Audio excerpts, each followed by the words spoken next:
Hellblade, Senua's Sacrifice, or Hellblade, Psychosis. Look, this is a game that is hard to review because it is unique in that they wanted this game to be a vehicle for a story about psychosis. That is unique, it's hard to do, and while they succeeded in some things, I don't know how well they succeeded in making a game. If you're in it for the story, I still don't know if you'll be satisfied. The story is a little bare. There's not a whole lot to it. I'm not going to spoil it here, but I could probably in 3 or 4 sentences give you the entire thing. Not a whole lot is to be said about it. There's not a whole lot that happens. We are filled in little by little, and by the end we know what happened in the past and what led up to these moments. But what happens during the game is very little. You're mostly in Senua's psychosis. The gameplay itself is repetitive, which is sad considering the length of this game. This game is only, maybe we're talking 5-6 hours. And I don't mind short games. I've actually reviewed games in the past and I've said that people need to stop complaining that games are short. If the quality is good, that's fine. Some games actually go on too long. And the length here is not a problem. It's just that for a game this short, it shouldn't be this repetitive. Could they not have come up with a few more things? They worked on this game for a lot of years. And if you watch the little documentary that comes along with the game, I guess a whole lot of that was, them going to universities, talking to people who actually suffers from psychosis from voice hearing, and trying to get that part right, because that is the most important part for them. And you can see that again and again, because that part of the game is done so well. There's a whole lot of problems, glitches, really annoying things. They don't explain parts of the gameplay. Bugs abound. You can't open doors that are supposed to be opened. Sometimes ladders don't function as they're supposed to. So there's problems with essentially everything but them trying to expose the player to psychosis, what it is like.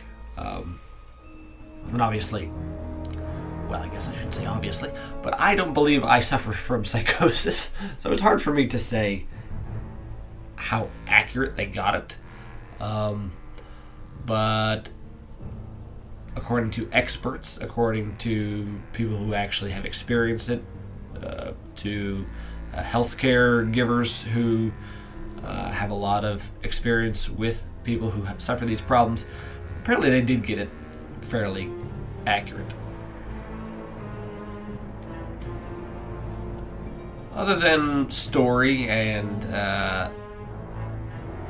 environmental things, atmosphere, which is a lot of how the psychosis comes through, the other parts to the game are puzzle solving and combat.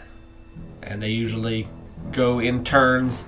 Okay, here's a psychosis moment, and then okay, here we're gonna have a little combat, and then okay, it's puzzle time, and repeat. The puzzles are not fun. They're just not. They are usually just trying to see things from different perspectives. Now, yes, you could say that fits thematically, because that's what they're trying to have the player do, but it just wasn't fun. The combat actually was pretty fun, although I think they could have made it a little deeper. They could have had just expanded on it in some way.